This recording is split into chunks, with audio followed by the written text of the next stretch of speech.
Bon, embrasser l'inconnu, la peur de l'inconnu aussi. Je pensais que parler un petit peu de ça. Euh, la peur de l'inconnu, c'est utile et c'est ancré aussi dans notre système nerveux autonome. Lorsqu'on est en face d'une situation nouvelle, nos réseaux neuronaux, en fait, essayent d'accéder à des expériences similaires, essayent de reconnaître, en fait, les expériences passées qu'on a eues et voir si on est dans une situation euh, qui est menaçante ou pas. Donc ça, c'est ancré dans notre système nerveux depuis l'homme des cavernes et on réagit en fonction de ça, de manière à pouvoir faire l'assessment, je sais pas si c'est français, non, de des menaces potentielles. Et euh, s'il ne trouve pas d'informations, il classifie la situation comme potentiellement menaçante. Et donc, c'est ça, en fait. L'inconnu, c'est il n'y a pas de base de données d'expérience qui est similaire.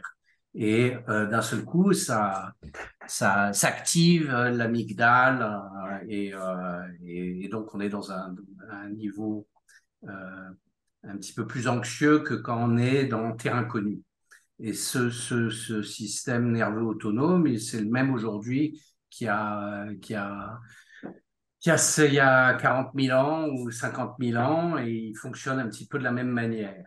Même si aujourd'hui les dangers sont pas du tout les mêmes et on est dans un monde dans lequel les dangers sont vraiment très minimes. Mais cette peur de l'inconnu, c'est quand même quelque chose qui est ancré en nous et c'est pas quelque chose qui est facile de dépasser. Euh, Maintenant, ceci dit, euh,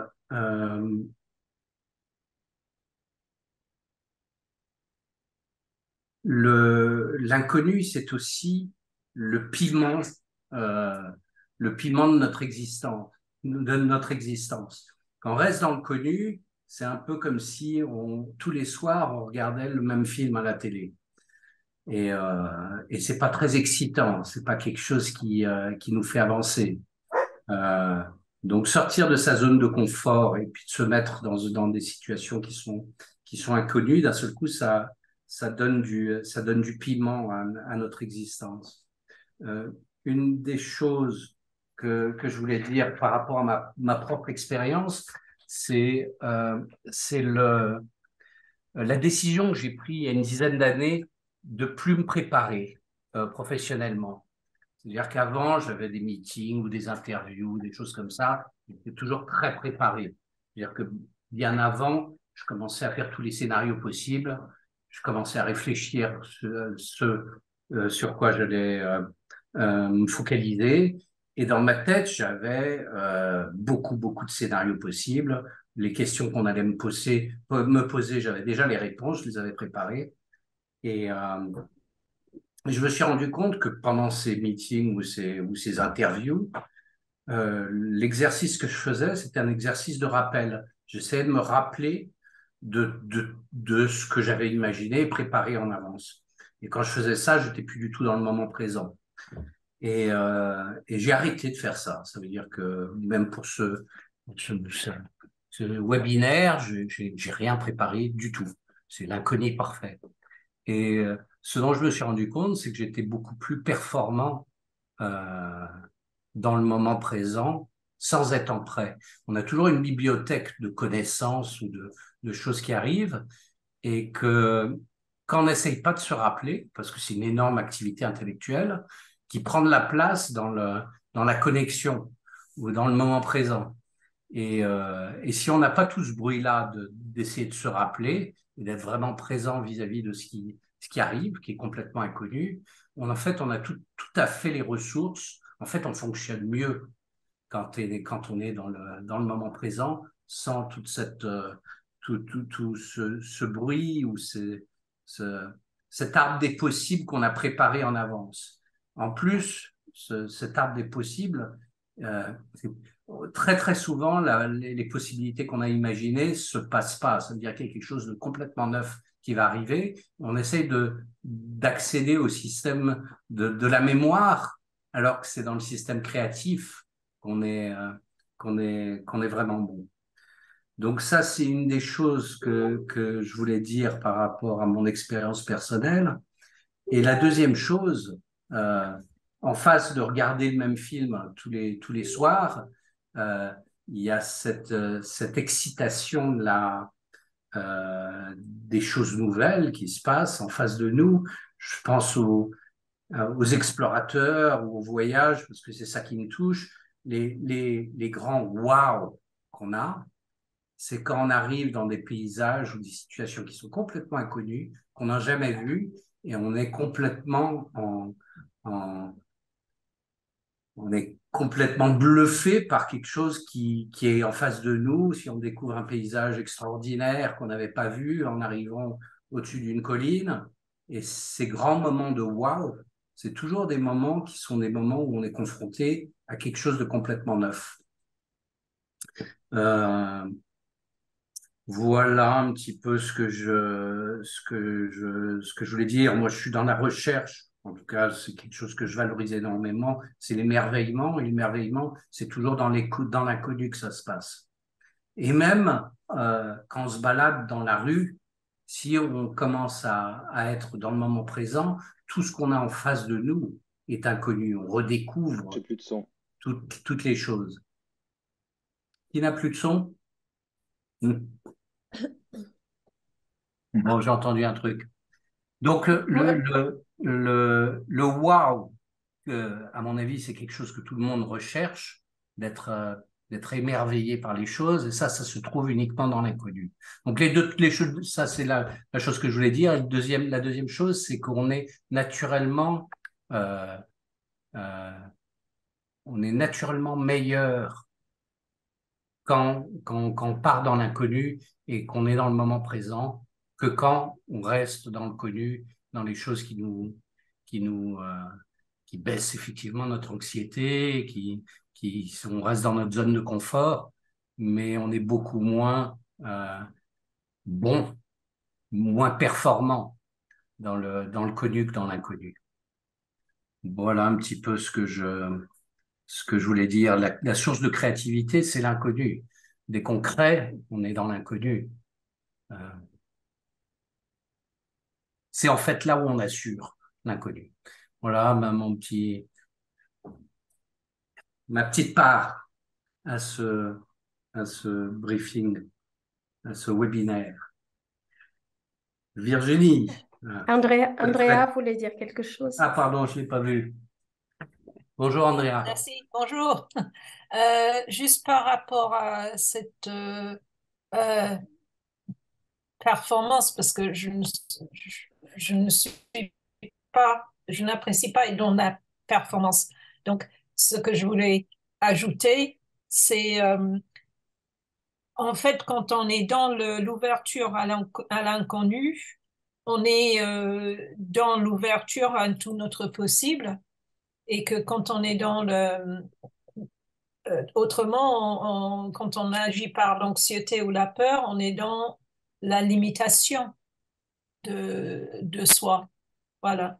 Donc, pour essayer de chercher un mot qui soit pas dans le négatif, mais qui exprime ce que tu disais, Mhm. je dirais avec l'ouverture à la possibilité plutôt que d'être dans la limitation. Et le danger, il y a un danger aussi à l'issue du Covid. Il y a deux possibilités. Enfin, en sortant de la période de confinement, etc., j'ai entendu que il y a beaucoup de personnes qui se sentent, qui ont moins peur, puisque on est sorti vivant et entier de la période Covid. Donc, on est moins dans la trépidation, on est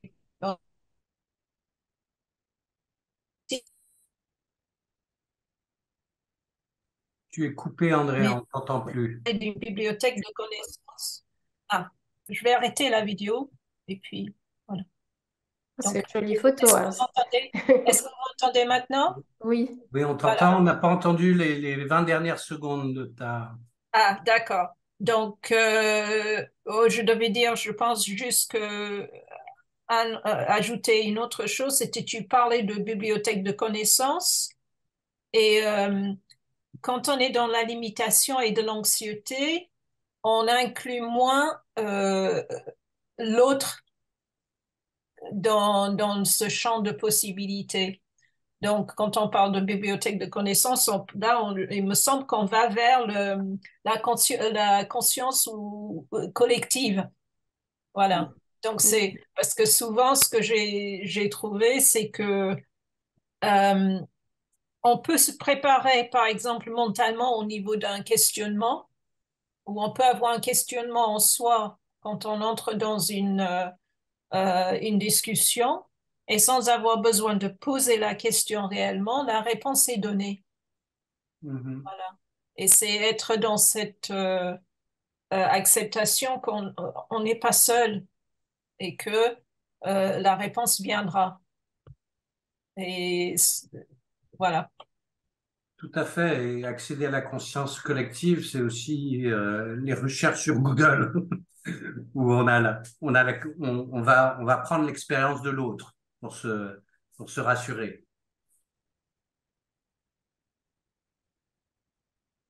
Isabelle. Virginie, si tu as envie de dire quelque chose, tu peux juste faire un signe. Je ne sais pas si tu veux partager aussi Non, quelque mais chose ou pas. Isabelle a levé la main, Isabelle, je la d'accord, laisse. Ouais, ouais. d'accord. Je voulais pas interrompre, donc je voulais juste dire que vos remarques m'ont renvoyé à tout ce que j'ai pu vivre dans mon passé.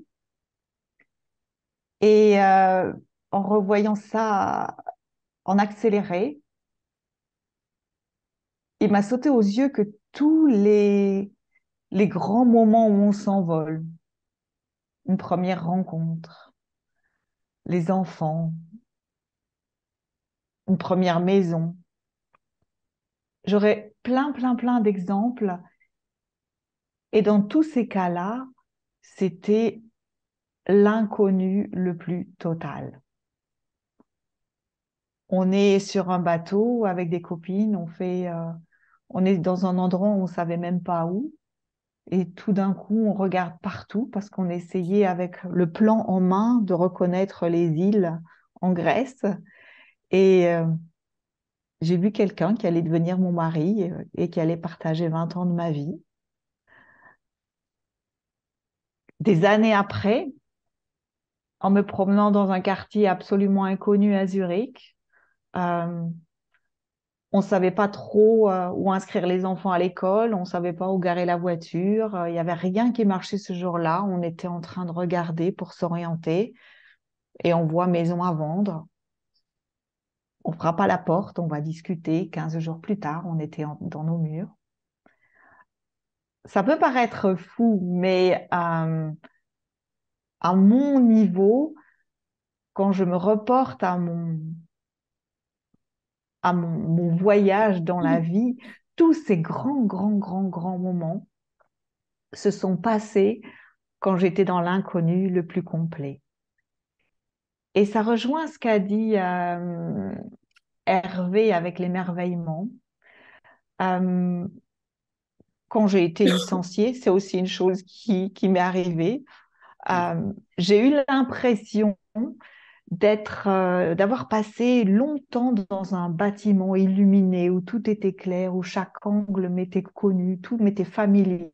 Et tout d'un coup, tac, on me mettait dehors. Je me retrouvais dans le noir. Et c'est exactement ce dont on fait l'expérience quand on passe d'un univers éclairé à l'obscurité extérieure. On ne voit rien, que du noir. Mais quand on reste dans cet inconnu, qu'on plonge dans l'émerveillement, au bout d'un moment, le regard s'affine et on commence à voir les étoiles. On en voit une parce qu'on a les yeux qui sont encore remplis de la lumière intérieure et on n'arrive pas à s'orienter dans l'obscurité. Mais si on reste, si on a suffisamment confiance dans le fait que c'est dans l'inconnu qu'on bouge les montagnes et qu'on fait des étincelles, tout d'un coup, les petites étoiles s'allument sous nos yeux et un nouveau paysage totalement nouveau nous met le tapis sous les pieds et nous invite à découvrir autre chose.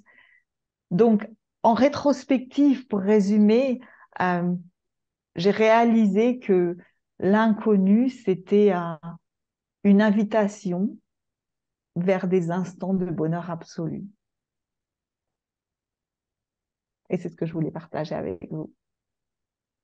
C'est joli ça. C'est très, très beau. Et il y a ce saut vers l'inconnu, ce leap of faith, je ne sais pas comment on dit ça en français, euh, euh, qui est Le la saut de chose un petit peu l'ange. difficile de savoir qu'en fait, baigner dans l'inconnu, euh, c'est euh, c'est non seulement là où on assure le plus, mais aussi euh, c'est pas quelque chose de dangereux, c'est quelque chose qui se passe bien et qui se passe aussi bien que dans notre zone de confort. Et plus on fait cette expérience de baigner dans l'inconnu, et c'est un petit peu ce que j'ai fait quand j'ai arrêté de me préparer professionnellement, et plus j'ai vu qu'en fait, ça se passait mieux. Donc, voilà. Pardon, excuse-moi Isabelle. J'avais terminé. Pas de souci. Je passe la main à Dricia alors. J'aime beaucoup ce que vous dites tous et ce qui me vient à l'esprit, c'est que l'inconnu, c'est aussi un mot qu'on peut charger avec plein, plein de choses. Enfin, c'est juste un mot finalement, parce que c'est une construction de l'esprit. Et, et ce qui souvent nous fait peur, c'est pas tellement l'inconnu, c'est tout ce qu'on imagine qui pourrait se passer dans l'inconnu. C'est tout ce qu'on crée autour de l'inconnu. Qui, si on créait plus de magie, comme toi tu viens de le décrire, Isabelle, l'inconnu, ça nous ferait plus envie, plus envie. C'est souvent parce on a,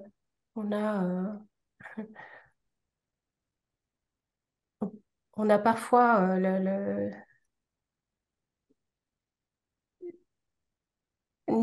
l'habitude de se faire peur. C'est comme l'enfant dans sa chambre et puis il n'y a pas de lumière et puis il y a une ombre dans le mur et on se fait peur avec l'inconnu parce qu'en fait, l'inconnu en soi, c'est juste le prochain pas, c'est juste ce qui va venir après, maintenant. Enfin, ça va être le prochain. Parce que même le connu, c'est une illusion. Même, même, ouais, ouais. Nous avons toujours vécu dans l'inconnu, oui. Enfin, pour moi, ça me fait penser à bah, le connu. Le connu, c'est une illusion. C'est comme quand on pense connaître son partenaire ou on pense connaître son travail. Et puis tout à coup, on découvre quelque chose de nouveau qu'on n'avait pas vu. Et moi, ce que j'aime bien, c'est quand je fais un pas après l'autre, en fait. C'est comme ça, tu as décrit ta balade dans la ville, une ville inconnue, mais c'est juste faire un pas après l'autre et voir ce qui se passe. Mais c'est vrai que je peux me faire peur aussi. Des fois, je me fais peur avec l'inconnu. Mais quand je me fais pas peur, je suis toute excitée. Je vais voir ce qui se passe et je vais découvrir ce qu'il y a autour de moi. Mais des fois, j'imagine des choses qui sont pas agréables, donc j'ai pas envie d'y aller. Donc voilà, c'est juste ce qui me venait à l'esprit. Et je connais les deux. Je connais les situations où je me fais peur et je connais les situations où je suis toute excitée. Et dans les deux cas, c'est ce que je me crée autour du prochain pas, en fait, de ce qui va venir après. Martine, tu avais fait un commentaire. Je sais pas. J'ai vu, Antoine, que tu avais fait un signe, mais j'ai vu aussi que Martine avait laissé un message. Tu voudrais dire quelque chose? Pendant que je parlais, tu as écrit quelque chose. On a toujours vécu dans l'inconnu. On est juste bon à assumer que demain va se passer comme aujourd'hui. Mhm. Que si j'achète un billet d'avion, mais je vais y aller. Ou Mhm. si j'invite quelqu'un à dîner, la personne va venir. Mhm. On est juste bon à assumer que les choses vont arriver de la façon qu'on le désire, selon nos attentes. Mais en réalité, il n'y a rien, Mhm. absolument rien de certain. Alors, on a toujours vécu dans l'incertitude. On vit juste seulement selon nos attentes, tout simplement. Mhm.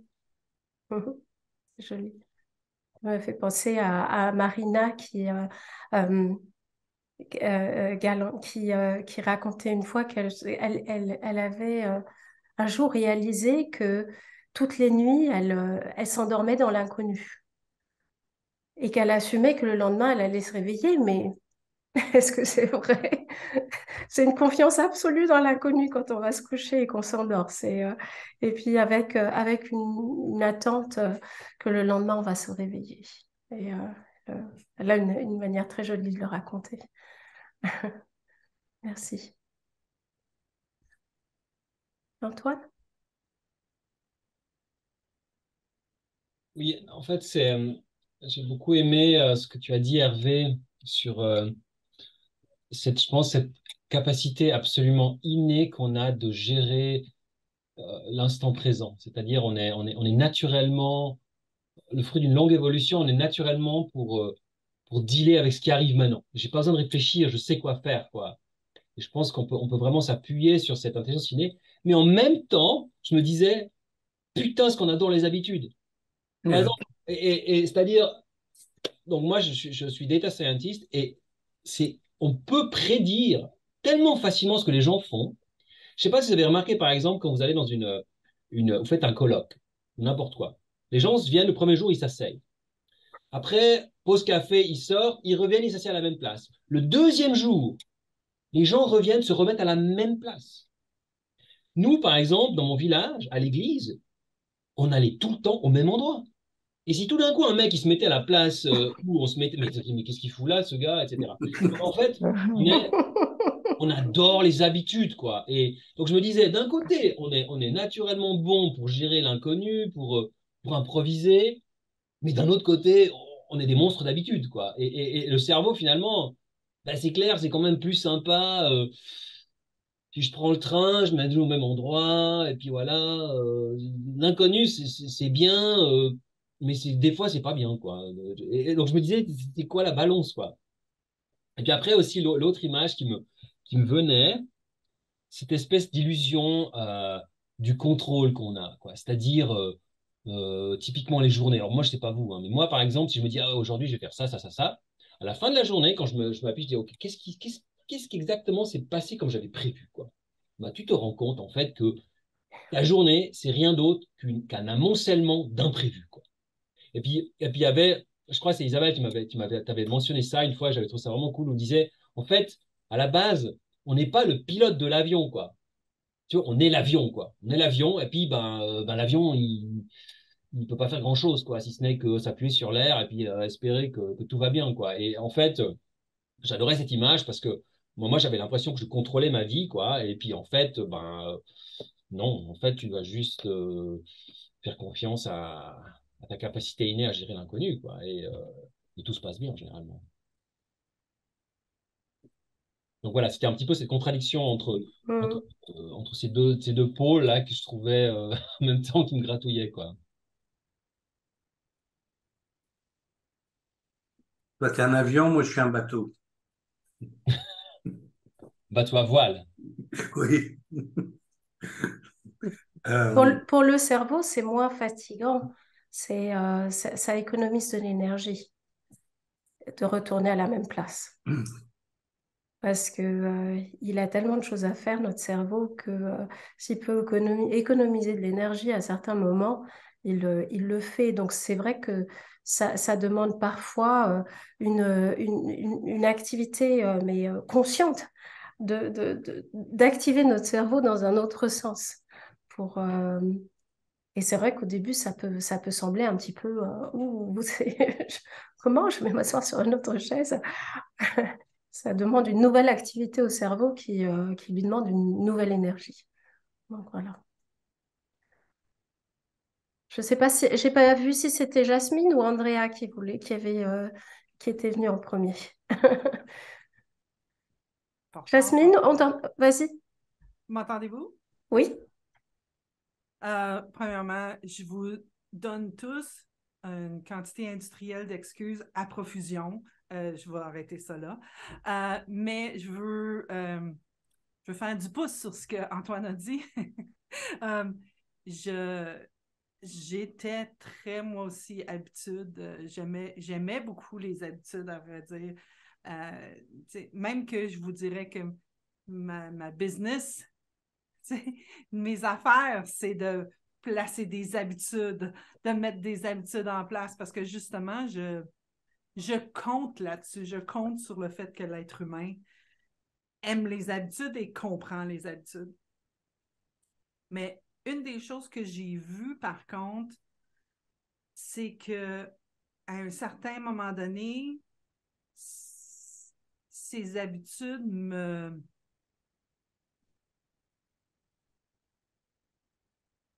mettaient dans une boîte, ne me permettaient pas de m'épanouir, ne me permettaient pas d'aller au-delà de moi-même. Et j'ai commencé à regarder pourquoi mes habitudes étaient en place.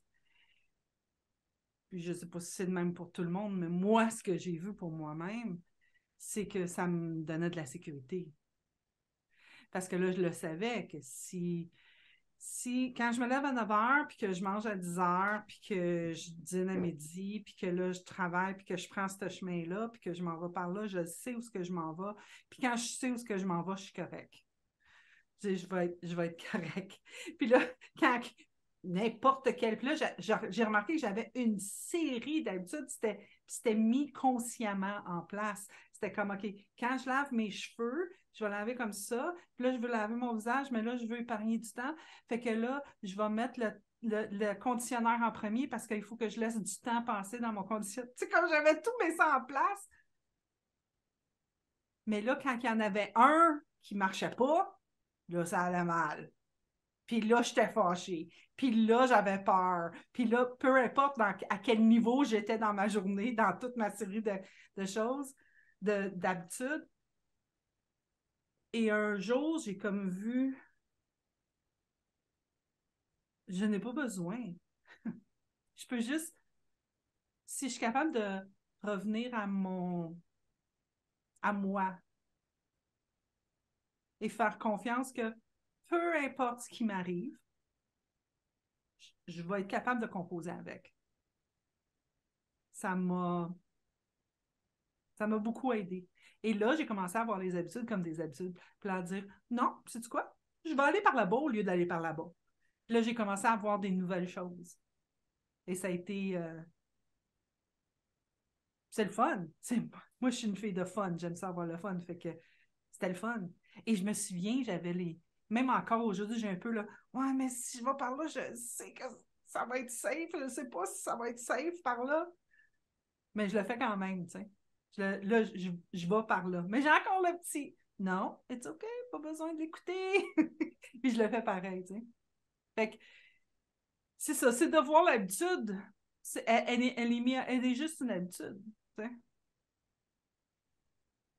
C'est tout ce que je voulais dire. Merci, Jasmine.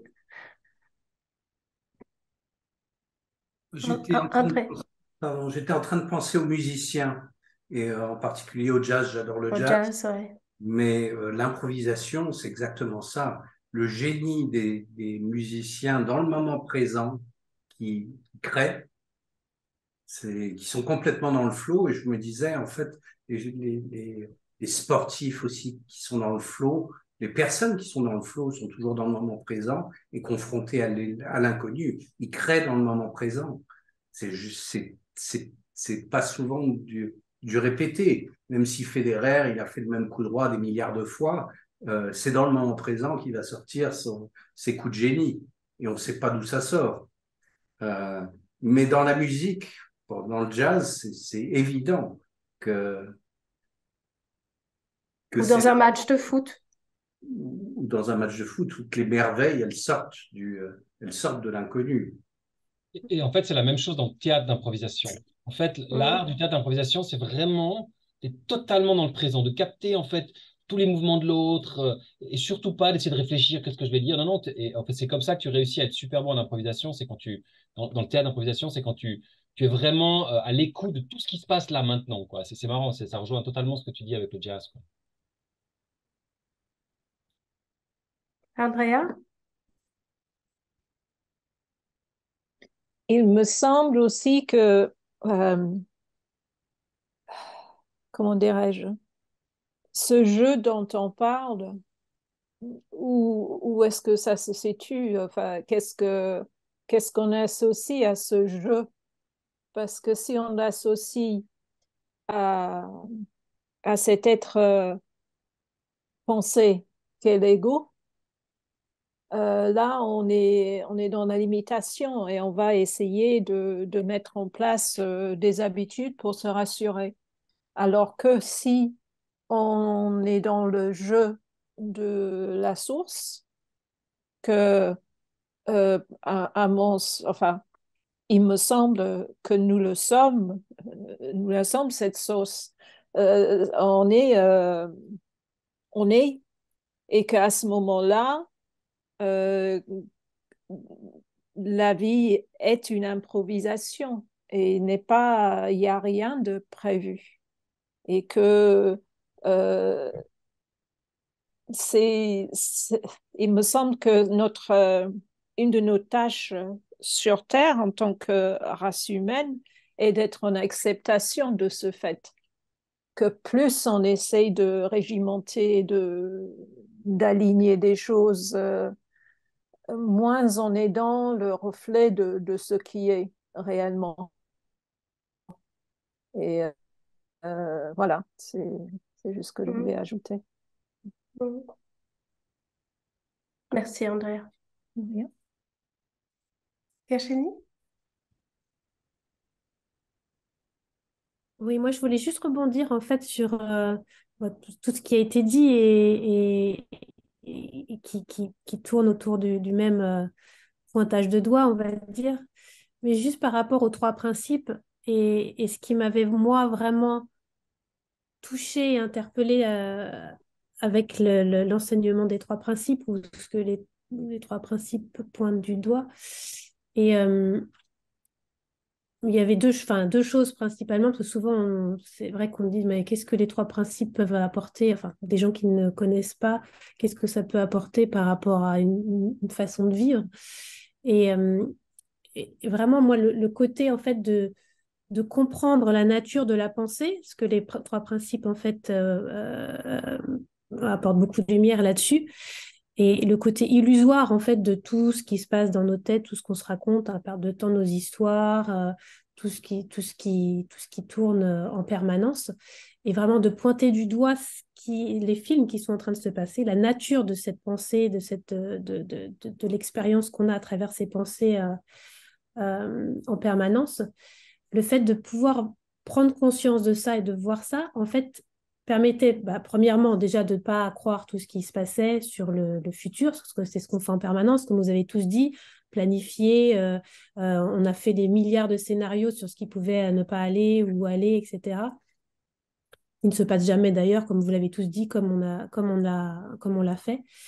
Mais le fait du coup de ne plus croire à tout ce qui est en train de se passer, de voir la pensée telle qu'elle est, en fait, complètement made up, enfin, fabriquée, ouvre un autre espace. Et du coup, mon questionnement, c'était, OK, donc si je ne peux pas naviguer ma vie avec tout ce que normalement je contrôle, toutes mes pensées, ben, du coup, comment je vais naviguer ma vie? Mais c'est pas possible. C'est Qu'est-ce un qui peu la reste? perte. Voilà, je perds pied là. Comment? D'accord, donc les trois principes, je comprends. Là, c'est que du bruit, Il n'y a rien qui peut justement me guider dans ma vie, puisque de toute façon, le futur n'est pas fait du passé, le futur est vide par nature. OK. Et du coup, je trouvais cette beauté, en fait, de se poser la question, du coup, comment je navigue ma vie? Et c'est là où les trois principes aussi apportent cette curiosité sur ce point et cette interrogation sur justement qu'est-ce qu'il y a d'autre? Comment est-ce que je peux naviguer ma vie à travers quelque chose d'autre qui n'est plus du coup du terme de la pensée, mais qui est du terme du ressenti, du GPS interne, de la sagesse intérieure qui en fait nous guide depuis toujours. Mais on est complètement coupé, justement par cette attention qu'on donnait à la pensée, mais qui est toujours là. Et du coup, quand on arrête de regarder dans cette direction de la pensée et qu'on se retourne ailleurs, pour justement dans le moment présent qui est tout ce qui de toute façon est toujours, et qu'on se rend compte en fait qu'il y a une vibration en fait, que ce GPS il est toujours là, il nous guide si on l'écoute, il y a des élans, on a des élans en permanence pour faire quelque chose, peu importe, mais on a tous des exemples où on est guidé par une envie ou quelque chose des fois plus subtil, mais quelque chose qui nous guide, qui nous fait avancer. Et si on est capable de l'écouter, c'est toujours vers du mieux-être, vers un feeling, un ressenti qui est encore plus nourrissant que tout. Et ça, je trouve que c'est ce qui fait la beauté de la vie, parce que du coup, on s'occupe plus de est-ce qu'il y a de l'inconnu, du futur que je ne connais pas, juste de qu'est-ce qui m'anime, qu'est-ce qui veut me traverser, qu'est-ce qui me parle, qu'est-ce qui me donne envie. Et si j'écoutais ça, et si je faisais ça, et tout ce qui, à chaque fois qu'on écoute ça, mais il n'y a que du beau qui se passe. Enfin, dans ma vie, je peux tout résumer. Les fois où j'ai vraiment écouté ce qui m'animait, comme disait Sydney Banks, listen to the feeling, écouter le ressenti. Et quel est ce ressenti? Et quand ce ressenti, c'est de la joie, de l'amour, de l'envie, c'est forcément quelque chose qui m'amène vers quelque chose, peu importe en fait. C'est juste que je suis petit à petit, pas à pas, quelque chose qui m'anime. Et sauf si d'un seul coup, ah oui, mais en fait, je retourne vers l'analytique et ça me faisait juste pour finir penser à une métaphore ou une image que Michael Neal racontait justement à ce sujet où il parlait en fait de quelqu'un qui en prison, imaginez quelqu'un en prison en fait qui trouve un moyen de s'évader. Et là, il y a l'élan, je vais m'évader, je vais pouvoir briser les chaînes de cette prison.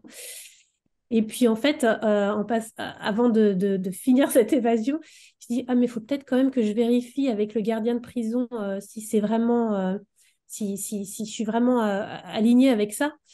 Et 2 secondes après, il était à nouveau retourné en prison. Et en fait, c'est ce qu'on fait en permanence. On a ces élans en fait qui nous amènent vers quelque chose, qui veulent nous pousser, qui nous animent, parce que la vie nous anime. Et souvent, en fait, hop, il y a l'ego ou les pensées qui reviennent. Ah oui, mais on retombe dans l'analytique. Et pouf, on retombe dans l'élan en fait de vie. Il peut être vite, parce que c'est quelque chose de subtil et très doux. Ils peuvent être vite, pouf, un peu éteints. Et on passe à côté. Et c'est ce qu'on fait en fait en permanence, ce jeu entre l'élan et l'analytique qui parfois tue un peu l'élan, si on ne le voit pas pour ce qu'il est dans le moment. Ouais. Donc, Merci. c'est vraiment ce côté comme beaucoup de coachs, ces trois principes, tu dis, c'est juste vivre en permanence. I don't know. I don't know. Dans le C'est vrai que moment. juste se poser la question, je ne sais pas, tout de suite, ça ouvre. Je ne sais pas. Et du coup, c'est comme si, voilà, on retombe à un niveau de paix en disant, je ne sais pas. Et en même temps, ça bouillonne de possibilités, quoi. Mais moi, je trouve que c'est ça qui est Merci. Voilà. frustrant, quoi. Se dire que ce mental, en fait, moi, je retombe tout le temps dans le mental, quoi. Et parce que finalement, on pourrait dire l'état naturel, ce serait justement d'être là, au moment présent, comme tu as dit, d'aimer les choses qui sont là maintenant. Mais moi, mon état naturel, j'ai l'impression que c'est justement le mental, quoi, plutôt. C'est-à-dire, et quelque part, j'ai l'impression que c'est le cas de 99% des humains sur Terre, quoi. Donc là, la nature n'était pas sympa, hein. Elle aurait quand même pu. Parce que les animaux, par exemple, les animaux, je pense qu'ils sont beaucoup plus dans le moment présent, quoi. Ah ouais, Du coup, totalement. avoir cette patate devant, là, ça nous emmerde, en fait. C'est ça, c'est pas cool, quoi. Franchement. Mais ma foi. comme ça. Hein. Une autre belle Oui, métaphore de Martine. Michael Neal, c'est la petite l'enfant là, tu sais, dans les parcs d'attractions, les enfants qui sont dans la petite auto, l'auto est sur une traque, puis l'enfant il est là, il essaie de conduire l'auto, mais oh mon Dieu, oh oui, il faut que je tourne. Mais finalement, l'auto est sur une traque, là, il prend. Alors, c'est un peu ce qu'on est, puis l'univers va nous donner, qu'on dit par ici, un coup de batte de baseball sur la tête pour nous ramener dans le droit chemin si jamais on prend le mauvais chemin. Et je me suis aperçue aussi que l'acceptation de l'inconnu diffère si je suis dans la vie de tous les jours ou si je suis en vacances. Alors, il y a beaucoup plus une grande acceptation de l'inconnu quand on est en vacances que dans la vie de tous les jours. Donc la conclusion, c'est It's all, D'être un peu plus it's dans all, la vie de tous les jours ce que je suis dans en vacances. Tu sais. Vraiment. it's all made up.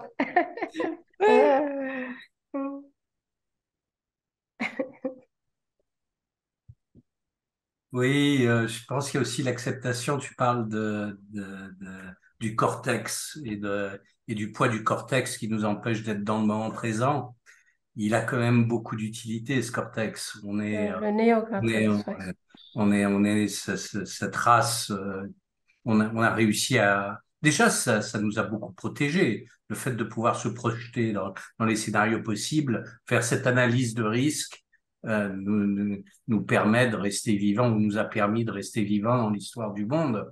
Et puis, et de passer numéro un dans les espèces, sur la Terre. ouais, Euh, après, il te faut une raison de vivre, après, il te faut savoir pourquoi tu es là, après, tu commences à te poser des questions métaphysiques, après, tu fais une dépression. Alors oui, il y a évidemment tout plein d'avantages, absolument. Mais pour moi, c'est comme une croix qu'on porte, quoi. C'est-à-dire, en gros, tu disons sais, que je me demande des fois d'être un petit lapin, ça doit être assez cool aussi. Hein. Bon, c'est clair, tu peux te faire bouffer par le prédateur, mais temps là, comme ça, le moment présent, à grignoter ton pissenlit, c'est quand même c'est une ce qui demi-croix, c'est une compte. demi-croix. Je C'est pense que si on peut utiliser notre cerveau de manière créative, et il y a des merveilles extraordinaires qui ont été inventées par cette partie du cerveau, mais c'est sûr que quand on l'utilise contre nous-mêmes et qu'on fait beaucoup d'histoires sur les émotions qu'on ressent, ça nous limite. Il y a c'est du pour, bon et du mauvais. c'est pour ça que c'est pour ça qu'on n'a pas eu seulement le cadeau de la pensée et le cadeau de cette source magique hein, d'énergie de vie, mais qu'on a aussi la conscience. Et la conscience est très très utile aussi. On l'oublie, hein, c'est quand on est pris comme ça par la pensée, quand on est pris au piège de la pensée, la conscience, c'est ce qui nous aide à en sortir en fait. C'est c'est aussi un bel, entre guillemets, un bel outil qu'on a à notre disposition et qui est un beau cadeau, un magnifique cadeau qu'on peut utiliser à tout moment. Ça, c'est... ouais. Isabelle, est-ce que tu veux nous donner le mot de la fin, conclure aujourd'hui? Ça, c'est une grande responsabilité. J'avais beaucoup moins d'ambition. Je voulais juste partager une image qui m'a traversé l'esprit pendant tout ce webinaire. C'est l'image d'une pièce vide. On dit qu'on a peur de l'inconnu, mais peut-on avoir peur du vide? En fait, on a peur des meubles qu'on met dans cette pièce qui nous font de l'ombre et qui nous font imaginer le pire. Et moi, ça m'aide parce qu'à chaque fois que j'ai un petit pincement au cœur et peur et tout, je sais que c'est pas du vide que j'ai peur. Parce que je peux pas avoir peur de rien du tout. Je sais que je me suis fait peur toute seule en meublant, en essayant d'anticiper, en imaginant le pire. Et, euh, et j'ai l'impression que je dois mettre des meubles pour pouvoir m'appuyer et avancer et avoir quelque chose qui me guide. Mais à la fin, on marche très bien sans béquille. Et dans le vide, c'est là qu'on se cogne le moins et qu'on se fait le moins mal dans nos déplacements. Donc, cette image, Peut-être que ça serait pour vous l'image de la fin, mais moi, c'est une image qui me porte beaucoup quand je vois que le risque de me faire mal, je l'ai quand il y a un meuble au milieu et quand je me cogne. Mais quand j'ai tout l'espace infini devant moi, je marche très, très bien. Donc, voilà, l'invitation à voir l'inconnu pour ce qu'il est, c'est-à-dire un espace pour l'audace. Merci Isabelle. Bah, écoute, c'est une très jolie petite histoire pour la fin, c'est très bien. Et merci à tous et puis à très bientôt. Ah oui, dans 2 semaines, on va parler de l'esprit, de cette énergie universelle, de cette force magique qui nous anime. Et si vous avez envie de venir nous rejoindre pour y mettre des mots déjà, parce que déjà, vous avez remarqué qu'en français, on n'arrive pas toujours à y mettre des mots. Et puis pour échanger et puis pour explorer sur le thème du principe de l'esprit. Donc, on se voit dans 2 semaines. Bonne soirée à tous, ou bonne journée, ou bonne matinée. À bientôt. Bonne soirée. Merci. Salut, bonne soirée. Merci. Merci. Bonne Au soirée revoir. à tous. Ciao, ciao.